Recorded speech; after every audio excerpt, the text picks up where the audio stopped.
us? All right, cool. So thanks for joining us. We took a month off for the Fireside chat. This is meant to be kind of like almost like think of it as a virtual open door just to pop in, ask questions. Usually when we do these, I say, hey, any topics anybody wants to talk about? And either nobody says anything or one person says rates. So we got a real, this is probably a little deeper dive into interest rate forecast for the year, but frankly, I'll probably go through it sort of quick, but just opening it up to the floor real quick. Any aside from interest rates and kind of this informal forecast, any topics or anything anybody wants to bring up today? No? All right. But I like all the other firesides, so that's good. All right, cool. Well, so the first presentation I walked through, this is like a 30-minute presentation. I'm going to condense into probably about 5. Just talking about what the sort of the expectation, what the forecast is for 2024. Now, this was dated in January. I know that's a whole 2 weeks ago, but already information here is outdated, as is often the case when we're getting into rates and economy stuff. So basically, as I think everybody hopefully is aware, well, certainly you're aware interest rates went up since 2022. And the primary reason or catalyst for that is, of course, inflation. What a dollar is today is gets you less than when it did 1 year and 2 years ago. And the amount that it went up, of course, is called inflation. And it went up much more than, we as a consumer, we as a realtor, loan officer liked. So we're going to kind of just analyze a little bit now that inflation has been on its way down. We're going to kind of analyze a little bit more into that. So one of the big numbers that we look at, inflation, core inflation. So tomorrow morning, another inflation number comes out, and we're always kind of on the edge of our seat to see what's going on. But this they're all big ones, but we're going to say, hey, yeah, this is one of the bigger ones we've seen in a little while. So the one thing buried within core inflation, you may have heard Mike Rapaski mention this occasionally on the Tuesday meetings. Sorry if you're getting some feedback there. No feedback. No? Okay. Sorry, I was getting a little on my side. So buried within the core numbers is sheltering costs, meaning, just think of daily rent on the most simplest, or excuse me, monthly rent is the most simplest. I'm going to, Chris and Don, I'm going to mute you guys just for a minute. Feel free to unmute once you guys want to chat. For some reason, I keep getting a little feedback though.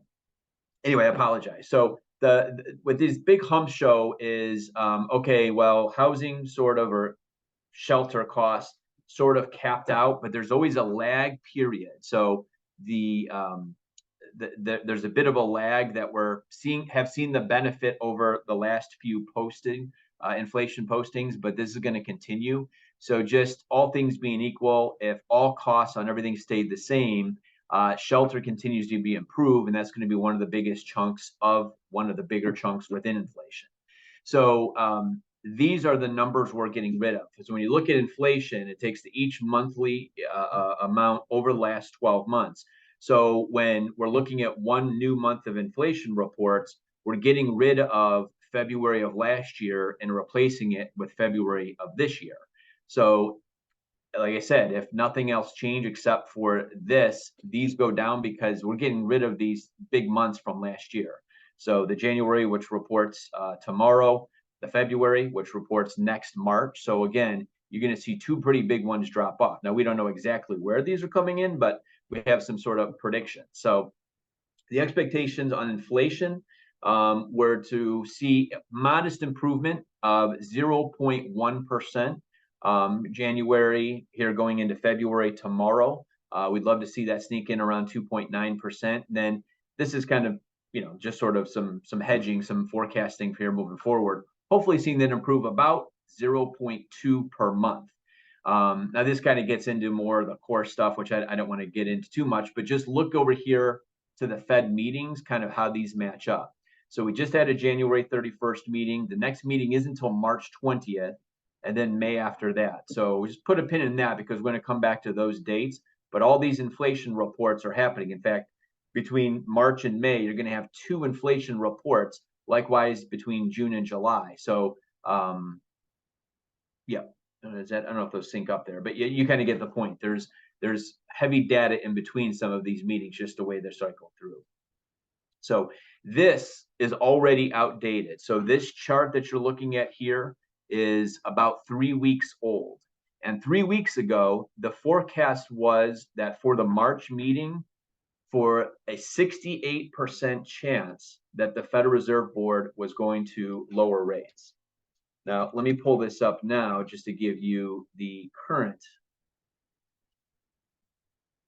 forecast.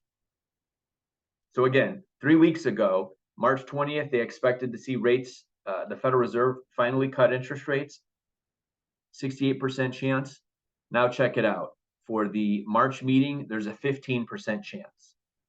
So anything huge in the economy change between now and then? I mean, stocks are doing pretty well overall. And Chris and Don, feel free to chime in here at all. But so this is how much things change in almost a moment's notice. And that was over some unemployment numbers, was one of the big catalysts kind of shifting. Well, that was actually, take that back. That was before the most recent, but the most recent job report even put more weight, more gas on that fire of not bumping interest rates. So right now, there's almost no expectation of any bump in that March 20th meeting, but who knows? If we see a fantastically great, good inflation number tomorrow, that can change, move the winds, change the winds again. But this is just where we were 2 weeks ago, or 3 weeks ago. So if it doesn't happen in March, what's it look like for May? Well, if you wanted, we could pull up this chart again. And let me jump ahead to May. They're putting about a 52% chance of a drop. Okay. And then June, well, basically between May or June, an 85% chance. So almost a foregone conclusion that something will happen in one of those, not the next meeting, but the 2 following. But this chart has been all over the place. There was a time when this March one said about 85%, and we're already back down, like I said, under 20%. So I know I'm just rambling off on a bunch of different percentages of forecasts, but that's just how quick things can change. So the funny thing is, well, interest rates went all the way up to around 8.4% in October. And here we sit on a 30-year fix, thankfully under 7%. And the Fed didn't make any changes that whole time. So interest rates are always based on speculation. It's pretty crazy to think about that. We're always concerned on what the Fed's going to do or what the fund is doing. Well, they haven't even done anything yet we've seen interest rates drop over 1.5% between October and beginning of January. So pretty wild what we see there. Chris and Don, anything you guys want to add there? I think it's interesting. I think, a big reason that the rates shot up so high was we didn't really know what the Fed was going to do. There, at one point in October, there was almost an expectation that they were going to just keep pumping the rate up even higher into the new year because there was such a worry still that inflation was not going down at the rate that they were hoping. I think once we got through that period, okay, the retail market felt good about reducing the rate to get more in line with where the Fed funds rate was, and now we're kind of stuck. Now we're waiting on the Fed to lower their rate so the retail rate can follow with it. It's we're in a bit of a squeeze spot where there's almost nowhere to go until they make a move. I mean, I guess you could go up if everyone gets scared, but we can't go much lower at the point we're at now. Correct. He's right. I mean, all these the reason rates dropped was just all on expectation. You change expectation, rates should go back up. So I think it can be manipulated however you want to manipulate it. Yeah, here's a wild one. So, oops. This is the dot plot. This comes out a couple of times a year, but they survey the 19 members of the Fed and say, hey, how many cuts do you think we're going to have this year? And you have 19 people in a room who are all experts, and you can throw a few other titles on there as well. but wow, what a range. You've got one person thinking they'll drop rates 1.5%. You got two people think, nah, we're not going to do anything. There's a collective agreement between everybody. So the mass is somewhere in the middle here, which certainly this would be the safe bet, but pretty wild how that is. And even if you look at 2025, I mean, look at these outliers. You have one person think that the federal funds rate will be under 2.5%. Another person think they're not going to touch it anytime this year or next year. So talk about some, varying opinions, even within a collective group who are all, very well educated and, considered to be experts. And that's probably an understatement. And then, scaling out to 2026, I'd hate to even project out there. But so this is definitely an interesting one. And this is the funniest thing. This thing comes out, no change to interest rates, but this kind of says, okay, well, this tells us what the people on the inside are thinking. So this report in and of itself changes the market. I don't mean just, interest rates, but what we see in bonds, what we see in stocks and Wall Street and everything else. So this report comes out and, our 401ks and IRAs adjust a little bit. It's funny how that goes. This one I'm not going to get into too much, but the Federal Reserve Board was buying bonds, assets, mortgage-backed securities to try and kind of stabilize everything during COVID, and they're kind of weaning back off of that. So that has some impact in the market. I don't get too much into, but if the Fed can't control, I mean, you have 2 points of arguments during a recession. Number one might say it's a miracle we didn't put ourselves into a recession just yet. And the other end of that is, well, we were already in a recession. It just didn't mean the technical definition of what a recession is. So the good news when it comes to recession in terms of interest rates is if and when a recession hits, that's typically very good for interest rates. So the yellow bar is where rates started and kind of where they ended into the recession. So again, you see recession coming, could help with interest rates. Obviously, with the recessions comes typically unemployment, and there may not be as much of a pool for home buyers. But oftentimes during a recession, home values do pretty well as well. Don and Chris, anything you guys want to add there? No, my opinion, we've been in a recession for a good year now, and like you said, technical terms, nobody will admit it. Right. And we're seeing tons of layoffs over the last 30 days. I mean, you keep seeing in some of the headlines, some of the big companies with some big layoffs. So as far as the forecast here, I mean, this is a pretty wide range of where we see interest rates, but 30-year fixed average, mid 5%, high 6s, under 6 would be a big mover here. But, obviously you're not going to get anyone to 100% always, or even maybe 51% always accurately predict interest rates. But generally, if you look over all sorts of the big investment houses and all over Wall Street, probably the most optimistic see interest rates maybe sneaking into the 5s by the end of the summer and maybe settling around 5.6, 5.8 before year end. Probably the highest of the realistic sort of prognosticators still sees it into the mid and low 6s. So generally I'd say we're in a pretty good spot knowing where we were just in October. We were going into October, we were having all deep, heavy conversations about buy downs and it becoming a buyer's market and all sorts of things. And the scales never quite tipped that much. The rates had come back and switched back before we knew it. Let's see what we'll get next here. This one is probably more for you realtors sitting here, probably can use these graphs more than I can, but this one still blew my mind. In my mind, inventory was absolutely nuts in 2020 and 2021, right when we were in the thick of COVID. Here, look at 2022. In 2023, we still have closed the year with less inventory in 23 than we did 21 and 20. And I think I knew that. I think I heard plenty of talks about that. I think Tuesday meeting, it probably came up again and again, but to see this bar going, geez, inventory was still lower last year than it was in 2020 and 2021, still kind of blew my mind. these are just some other household forecasts and completions, new homes. You know, I know new construction is a big part of the market, but maybe not so much in Northeastern Ohio in my mind compared to the national numbers we see. So here's this slide was kind of pre-prepared, and I don't know if I necessarily like the way it was laid out, but here's, if you have somebody, this is a very, very rudimentary, simple way of looking at things. But if you had somebody in 2021 with a $240,000 mortgage at 2.875%, their principal and interest would be about $1,000 a month. And to qualify for that, somebody might have to have about $4,000 a month income. This does include taxes and insurance and all this, so it's kind of a skewed number, but it's meant just to keep things simple. So this person would have to make about $4,000 a month to qualify.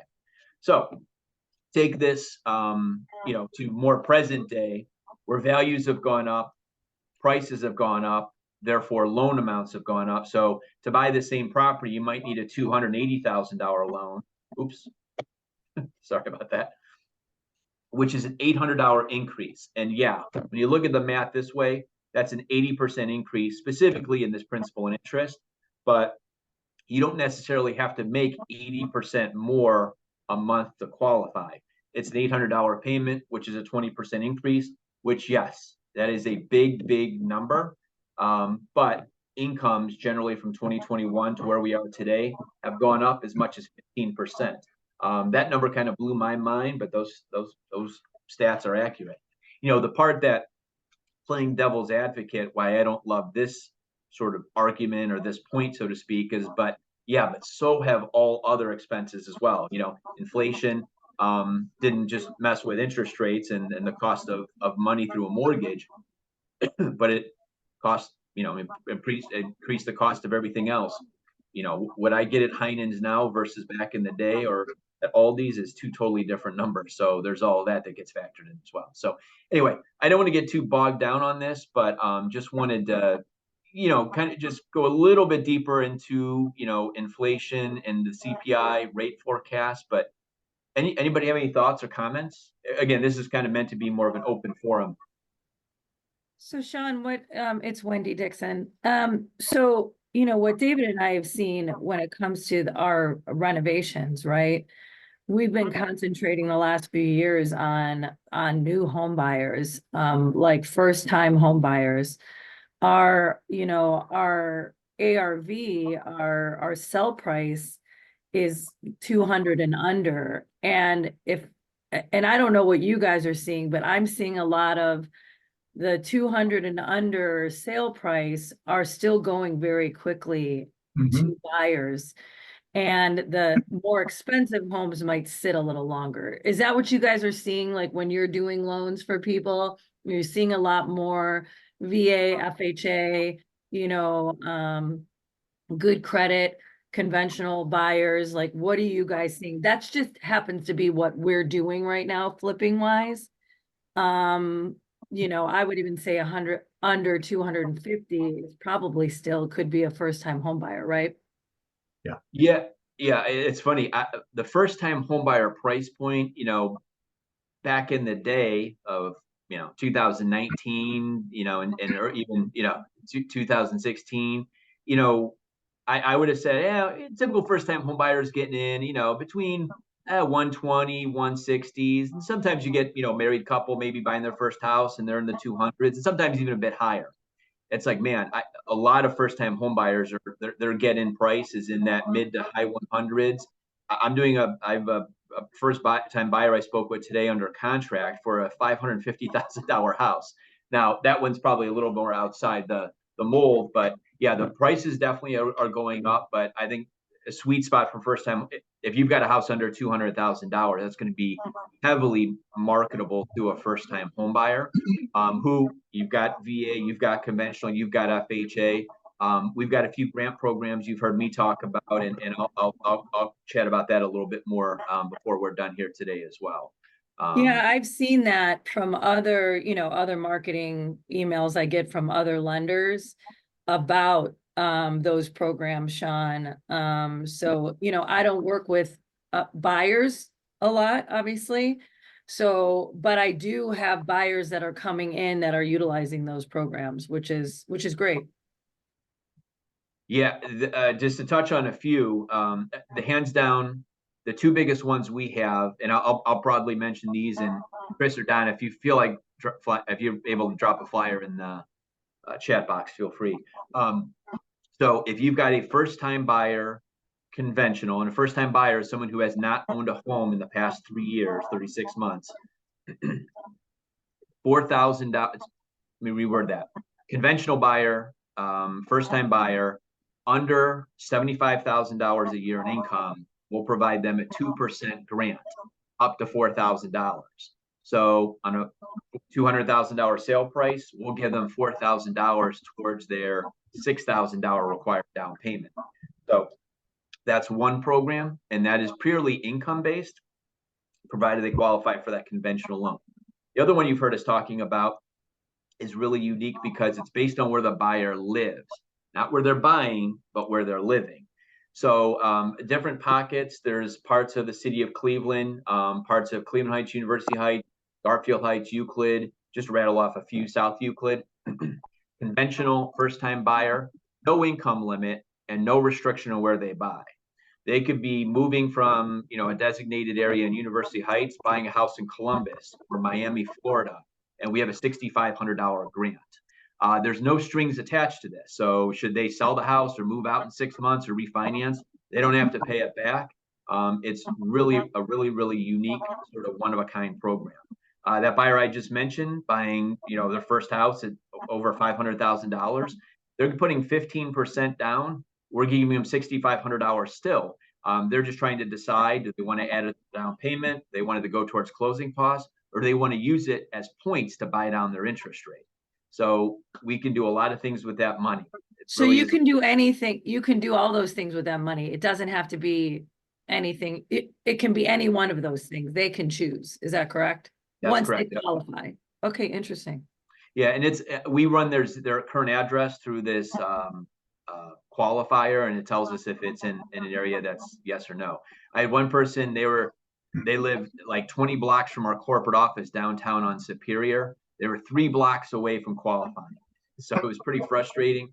And again, you don't think of somebody buying a $500,000 house, frankly, that program doesn't feel like it fits the mold for somebody who really, I almost think like, oh, shouldn't we reserve this money for someone else who needs it? But it's an agreement, a partnership we have specifically CrossCountry and Fannie Mae. So this is a program unique to us.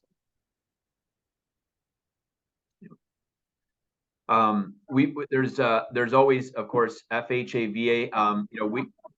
In the market we're at, where there's multiple offers, I'm seeing a little bit of everything. I am having some buyers who are having a tough time because they're FHA or VA approved.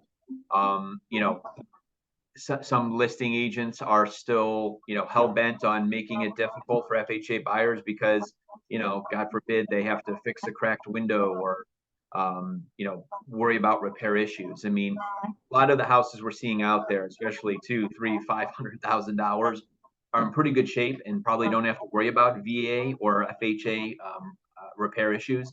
If you're a listing agent or, of course, a buying agent and just want to have a conversation about, hey, what do I need to worry about with this being conventional FHA? Or, if we're working with one of your buyers, believe me, we are more than happy to call the listing agent just to tell them how great of a buyer they are, the strengths, and certainly get into FHA, VA stuff if that helps.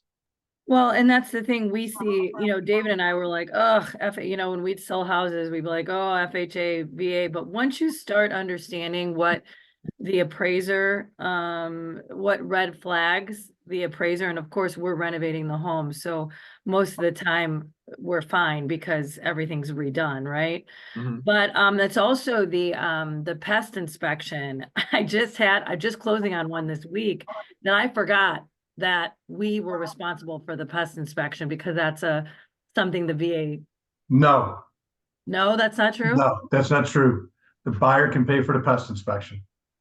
Dang it, they got me, Don. The buyer can pay it. That's been a misnomer for years. Man, we got it clarified, and you know what? I have to look at at the contract better, because, you know, now our contract, it lists who will pay for it, right? That the pest, and I know the pest inspection has to be done, correct? It But does, and it's not they were- required that the seller pay it. That's crazy. I mean, it was only, you know, it was $100. It wasn't Yeah. like it was a huge deal, but still, like, oh, well, the buyer or the seller has to pay for it. You know, that was their thing, but it did state it in they did cross out that they were gonna pay for it and that we should pay for it, but that's good to know that that's You know, not the case anymore. And since you're on the topic of a VA loan, Wendy, the one closing cost that is non-negotiable for a veteran buyer to pay is any type of real estate commission. The buyer, a veteran buyer cannot pay a commission. And I bring it up with all the talk about the seller not paying buyer, the buyer real estate commission lawsuits we're in.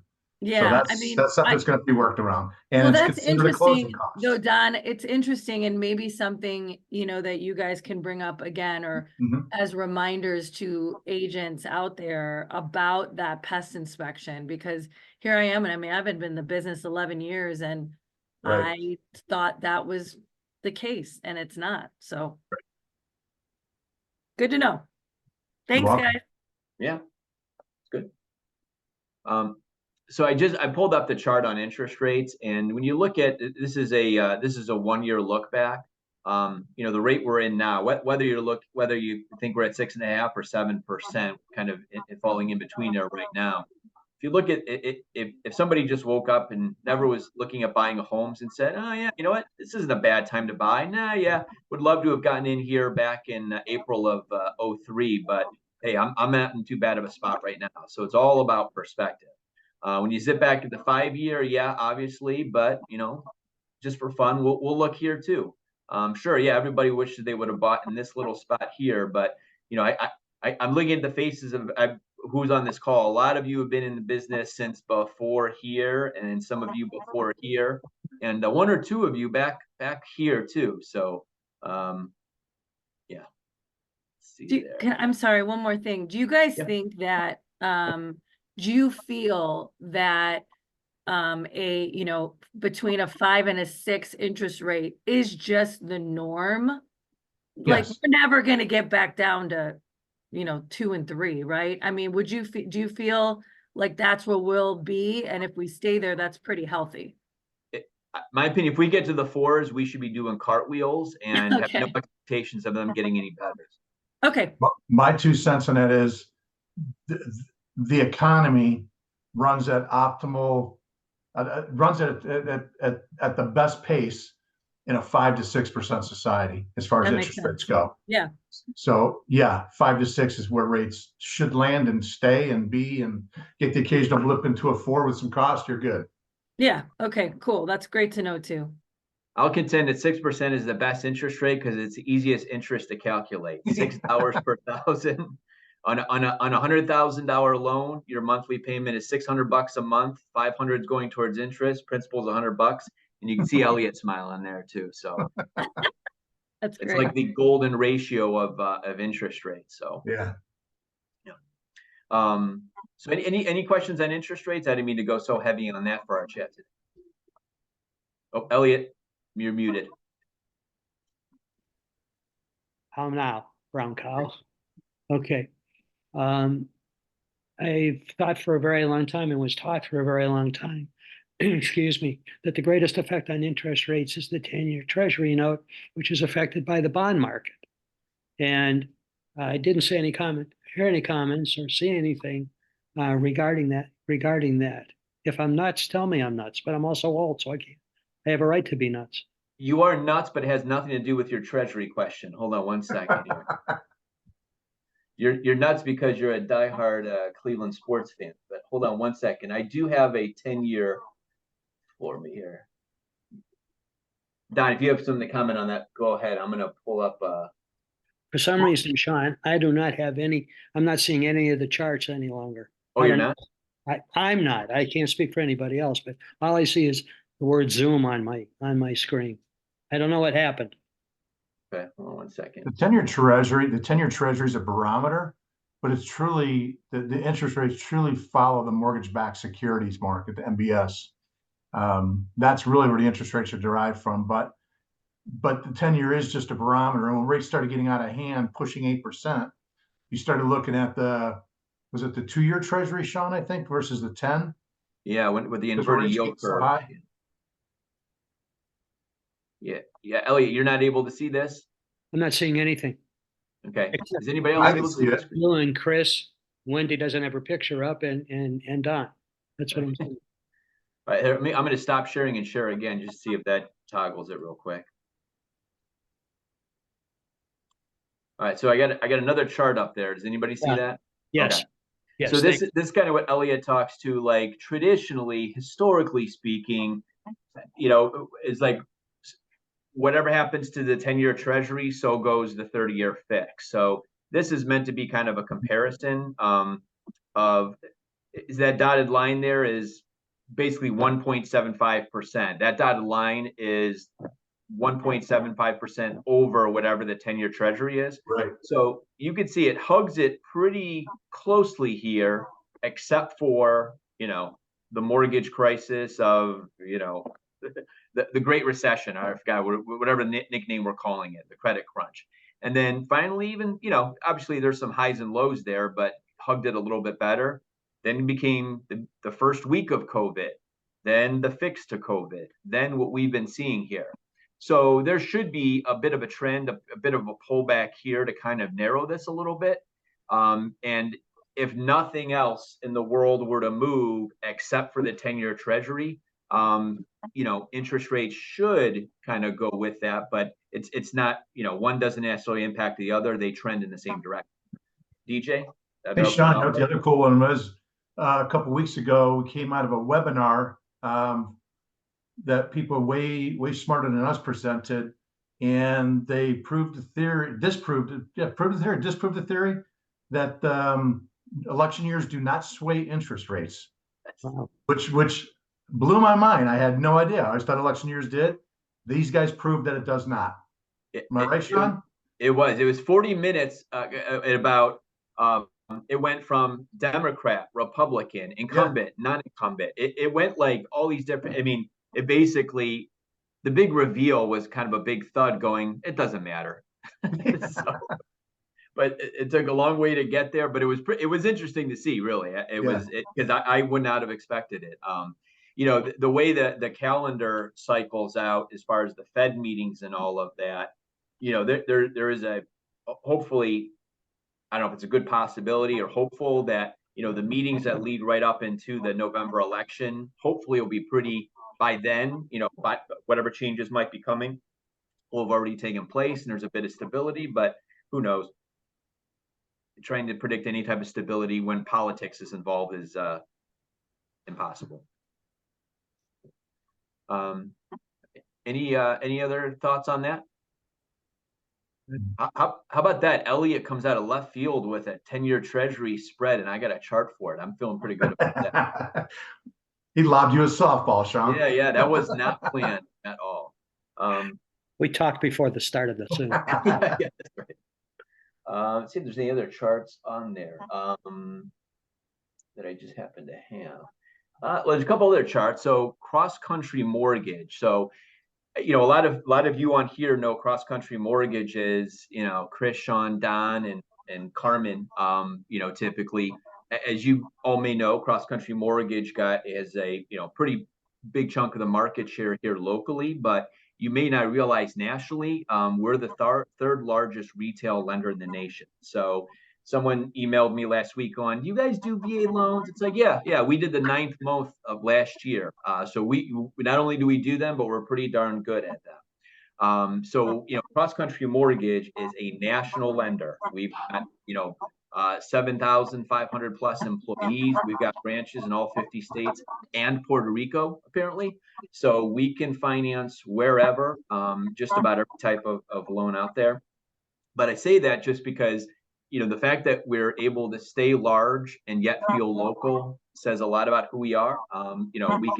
We could all name some national lenders and some national banks who probably would cringe with when you get a pre-approval letter presented by them. So it's pretty cool that we've been able to maintain that and yet still offer these really unique programs like the grant programs and all that. Sorry, I'm still getting some feedback, so I apologize. But anyway, just wanted to plug that as well. So yeah, third largest lender in terms of volume, 31 billion in the calendar year 2023, which it's a pretty big number. But we actually appreciate all of your support, and that's with kind of the boots on the ground kind of partnerships and relationships we build with all of you out there. But any other topics, hot topics anybody wants us to cover here today? Sean. Hi, Gail. Hi, how are you? Good. Good. I have a question. If a buyer took out an FHA loan a couple years ago, and of course they got the PMI, if their house is worth way more than 20%, does that go away, or are you stuck with it? Unless the mortgage is from before 2013, they are, or if they put more than 10% down, they're going to be stuck with it. So less than 10% down and a 30-year mortgage, it's one of the dumb rules. There's a whole list of them, but that's one of the dumb. It's not going away. So FHA did reduce the monthly PMI on mortgage insurance on new mortgages about a year ago, give or take.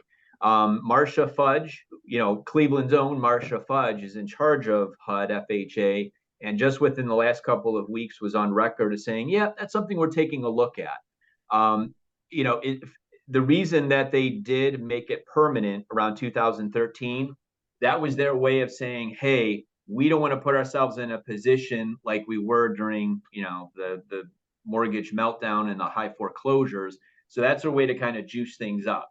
When they put it out there, they didn't officially say it, but it was kind of reading between the lines. Okay, this is kind of temporary. Well, here we are 10 years later, and it's still going on. Okay. They were slow in making any changes when rates were at 2 point something percent, because think about it. Somebody who has a 2.99% is not going to refinance now or ever to get rid of PMI. They don't ever want to lose that interest rate. So it's one of the bigger gripes that we have. Last year when they lowered their monthly MI and say they're just sort of like patting themselves on the back. I and Don, Chris, I'm sure, and most of the loan officers were frustrated, going, yeah, that was needed, but it's the long-term permanent effect that drives us nuts. Yeah. Okay. Thank you. But just to add to that, Sean, when PMI did drop off on an FHA loan, it was a minimum 10 years, regardless of your down payment. Okay. You couldn't petition to have it removed. It would have to be through amortization. Mm-hmm. Whereas conventional loans, you could petition to have it removed by appreciation and amortization. Speaking of, if you, if realtors, you're looking for a reason to go back and, have a reason to reach out to your customers and do one of your touches, getting rid of PMI is another one. You have somebody with a conventional loan who put less than 20% down. You'd be surprised. Even someone who bought in 2020, 2021, putting 5% down, obviously through the low rate they have, they're paying down that loan faster than most other loan programs before and after that. And also the appreciation. I have a lot of customers. So for conventional, if they've been in the house for 2 years with payments on time, they can use the appraised value. And that's a great reason to reach out to them. Now, that may turn into, oh, that's so nice, Gail. Can you do a BPO for me and create work for yourself? But nonetheless, if you're providing them something of benefit that can, save them money. Now, again, they're still going to have to call the lender. They're still going to have to get and likely pay for an appraisal. But it is certainly a good reason to reach out. If you want a reason to reach out to everybody a little bit later this year, taxes. Cuyahoga County this summer, everyone's going to get a big, I should say they're going to get a letter in the mail with potentially a big number increase in terms of valuation. So I will definitely use this opportunity to advertise a meeting I have nothing to do with, but Eric Akbar has his tax class on the 22nd, I think at 11 a.m. upstairs. That's a can't miss. for yourself if you live in Cuyahoga County, or if you happen to know somebody who lives in Cuyahoga County, that's going to be a great class to go to because, Geauga County, I heard from a lot of my customers in January and December because of tax bills and tax valuations going up, and Cuyahoga County is going to be a big one as well. They also come into effect for affordability. Someone who closing at the end of this year maybe is real tight on their debt to income ratio, and then right before closing we get a new tax bill that shows their tax bill just went up $162. They may not qualify for that house. So I'm going to table that one for the fall firesides, but yeah, there's going to be a lot of adjustments down the road there too. Cool. Any other topics? But Chris or Don, anything you want us to touch on? Oh, Don, you're on mute. Oh, he's good. Okay. Chris, anything you got? I think I'm good. Okay. So these firesides, we're going to work these back into the monthly and do them at least once, preferably twice a month. I hope everybody on here knows, don't ever hesitate to reach out to any of us. I get more phone calls after 5 o'clock and Saturday and Sunday than I do during the day. I get 10,000 more emails during the day, during Monday through Friday, but just know we're always available. And between the three of us and of course, Carmen, we've got each other's back. So if, one of us happens to be out or in a meeting or something, the other one's going to typically jump on that. So just know that we're here to help you, not just obviously your customers if they need a mortgage, but help you and your business. Check out some of our marketing materials. Follow us on Facebook if you're looking for good things to repost. Each of us has our own Sean Hadley CrossCountry mortgage page, or Don Drecke Chris, and there's some great information to pull from there. Sometimes it's pretty bland and generic, like, what kind of homes do, the millennials want to buy or Gen Xers buy, but some of them are real specific, like about these first-time home buyer specials and some programs and some great opportunities. I'll mention that one again, that $6,500 one. Chris lives in University Heights, Cleveland Heights area, and, kind of joked, hey, he could just walk up and down Lee Road one Friday night, have a few beers and pass out some flyers and probably indirectly hand out $6,500 to some unknowing first-time homebuyers about to jump into the market. So if something like that strikes your fancy, go for it. We've done some first-time homebuyer seminars. The tricky part there is getting people to attend, but we've done them both on Zoom, live in person. Got something at the library potentially coming up next couple of months with somebody, and the bars always seem to be a good place to host. But we're all ears for any events or anything that we could help you in your business. Just feel free to reach out. Cool. I think that's all I have for today. Chris, anything you want to add? All good. Okay. Well, thanks everybody. Like I said, we'll have this on the calendar again next month, and might sneak a double in. So thanks everyone for joining us. And I'm always impressed with how well attended these are when I don't even tease you with the topic. So thank you everybody for coming today.